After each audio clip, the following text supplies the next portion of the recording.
For Dr. Russell Norman. Thank you, Mr. Speaker. My question is to the Prime Minister and asks, does he stand by all his government's policies? The Right Honourable Prime Minister. Mr. Speaker, yes. Supplementary. Supplementary question, Dr. Russell Norman. Thank you, Mr. Speaker. Why does he stand by his climate change policies when official projections from his own government show that under his climate change policies, New Zealand's net greenhouse gas emissions will rise 50% in the next decade? Right Honourable Prime Minister. Mr. Speaker, because I believe them to be appropriate relative to what other countries in the world are doing.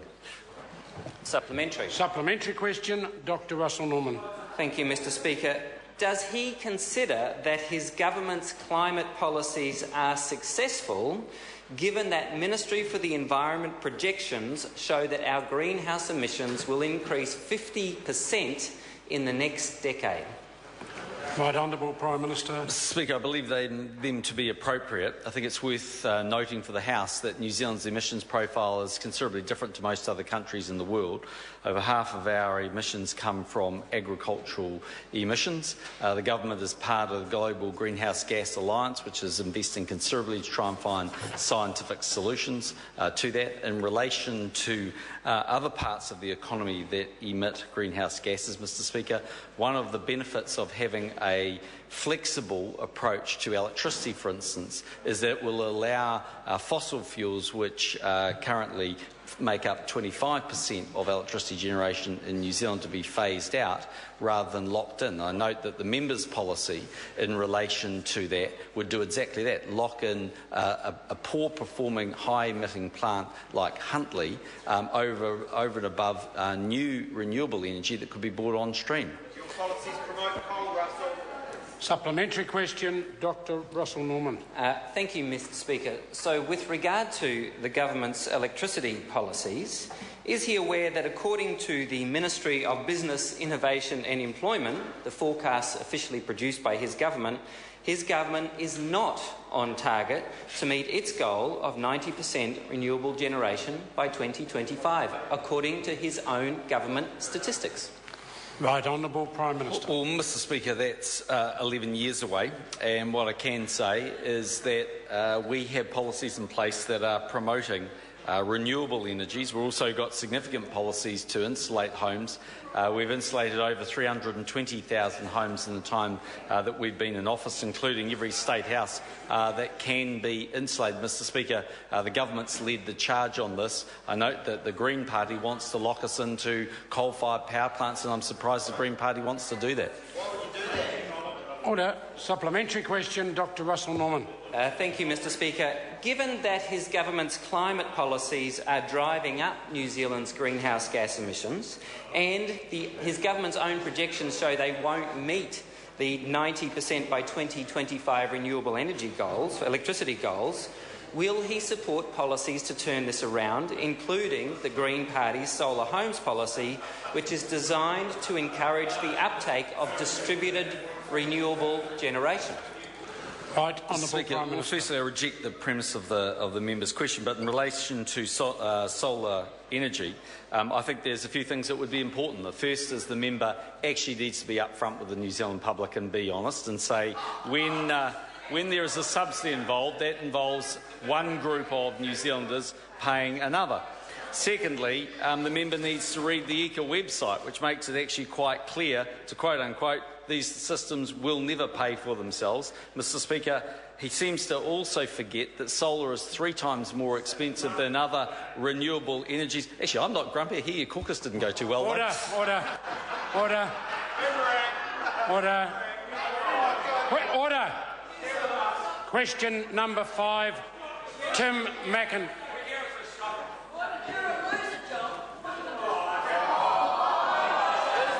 Order. Order. Order. Supplementary question, Dr. Russell Norman. Thank you, Mr. Speaker.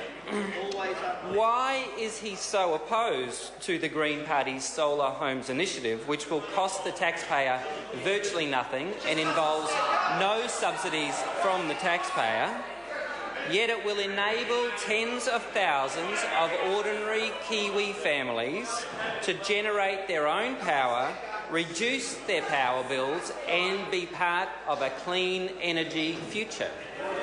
Right Honourable Prime Minister. Well, Mr Speaker, the good news is this afternoon the member and I have found something we can agree on. He does deal in virtual dollars, and that's virtually going to be the cost of his solar energy. Mr Speaker, if we go and have a look at the ECA website, let me quote for you.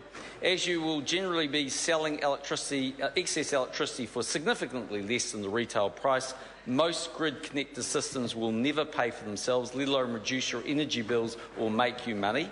Quote unquote, since our grid electricity is very low carbon, switching to solar for some of your electricity use won't reduce your carbon emissions. Or the Consumer magazine, which went on to say at length these things don't stack up. Mr Speaker, the fastest way to increase New Zealand's renewable energies from the already impressive 75%, for instance, would be to reform the Resource Management Act and allow new hydro, new wind and potentially new geothermal capability to come online.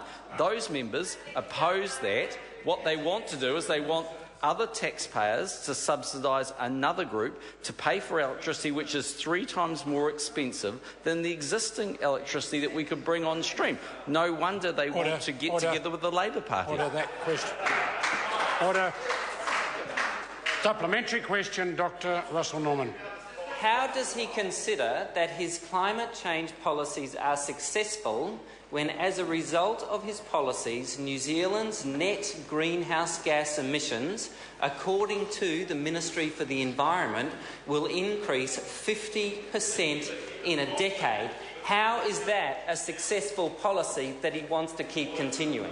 Mr Speaker, Right Honourable Prime Minister. Mr Speaker, what I said in answer to the question was I believe that they are appropriate. But actually, I appreciate the member raising this question in the House, and I hope many New Zealanders will get to see this exchange today. And I say that in all sincerity because the reason Dr Norman is raising this issue is he is making sure that New Zealanders are aware that under a Green-led government, there will be a significant increase in the emissions trading scheme and a significant increase in the cost of consumers. Mr Speaker, we have estimated that to be around about $500 a year per household. So New Zealanders who are looking at this change are under absolutely no illusion. If you want to do more in this space, it will cost consumers and it will cost jobs. Now we've sorted that out, we can take that to the New Zealand public and see which one they want to vote for.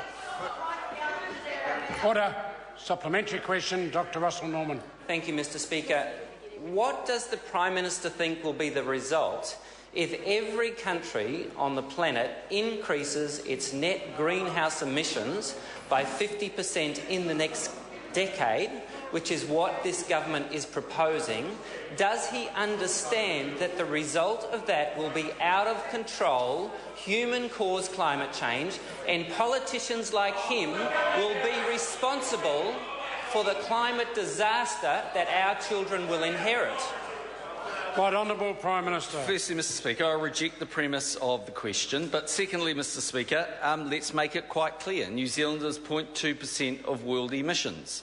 So actually, I do come from the school of thought that believes for New Zealand to make a difference, it also requires for those very big emitters around the world, China and India and the United States and others, to play their part.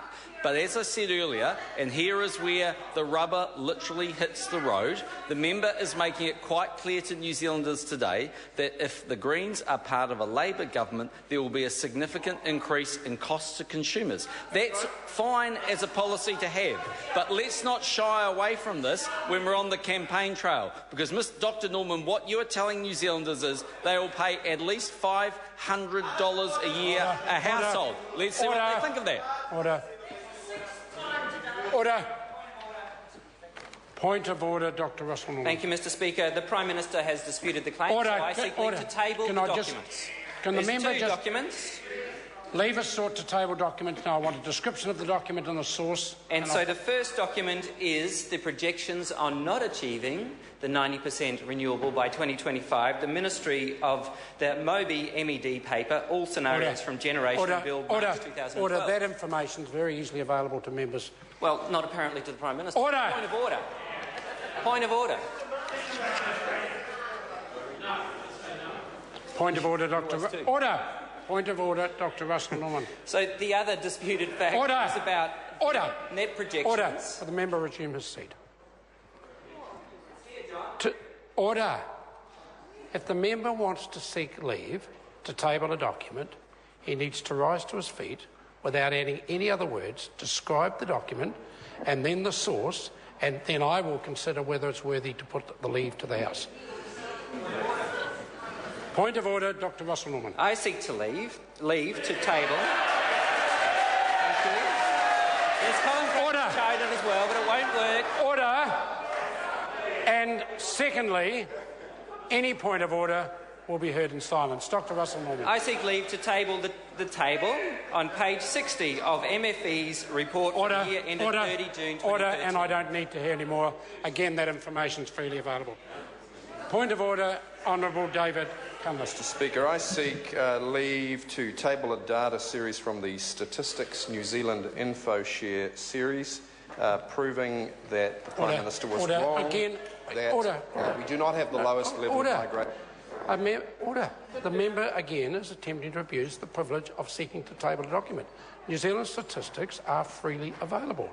The point of tabling a document is not to further debate the issue. It is a matter of adding information valuable to members of the House. Point of order, Grant Robertson. Mr. Speaker, earlier in the sitting session, you gave a ruling that enabled members of the House to table a document where particularly their word had been questioned. And twice today, we've seen both with Dr. Russell Norman and with earlier on with David Cunliffe, the Prime Minister questioning the word of a member. And the one way of dealing with that is for the member to be able to table a document that shows that what they were saying was true. You did say that there was going to be some licence to do that, and just because an item is in the public arena doesn't mean it doesn't meet your test. Order. I'll hear from the Honourable Gerry Brownlee. Mr. Speaker, I think you're on the right track with the way in which you have described these documents and therefore taken the approach that's been common in the House over the last 5 or so years. Mr. Speaker, if every time the Prime Minister disagrees with Mr. Cunliffe, that was seen as not taking him at his word or anything else, then there would be no political debate.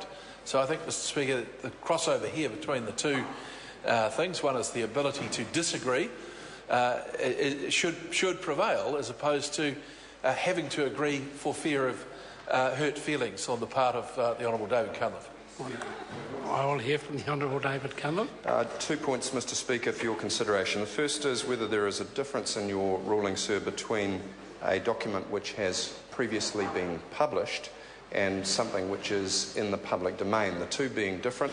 In this case, sir, it is a data series which, while contained on the website, has had to be extracted for presentation to the House. That's the first question, sir. And secondly, sir, just to draw your attention to the fact that you have previously allowed the Prime Minister to table documentary evidence to substantiate an exchange of statistics between us, and I just seek the opportunity to do the same in reverse. I'm unaware of the last occasion the member refers to. In seeking to table documentation, if it is some obscure documentation that may well have been published but is not easy for members to find, then I think there are occasions when such information is worth putting to the House.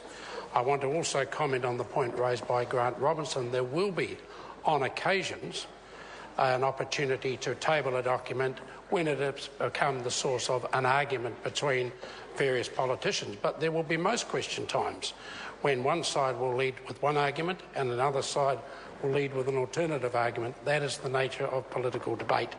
To move this matter forward on this particular occasion, I will allow the member to put his leave and the House will decide. So the Honourable David Cunliffe is seeking to table an extended list of statistics that prove, if the member could just briefly summarise exactly what he has to prove. The statistics from the Department of Statistics InfoShare indicate that the lowest level of trans-Tasman migration was not, as the Prime Minister claimed in 2013. I've said that's enough of an explanation. I've said leave will be put for that purpose. Is there any objection to that information being tabled? There is. Excuse me. Question number 5, Tim McIndoe. Thank you, Mr Speaker.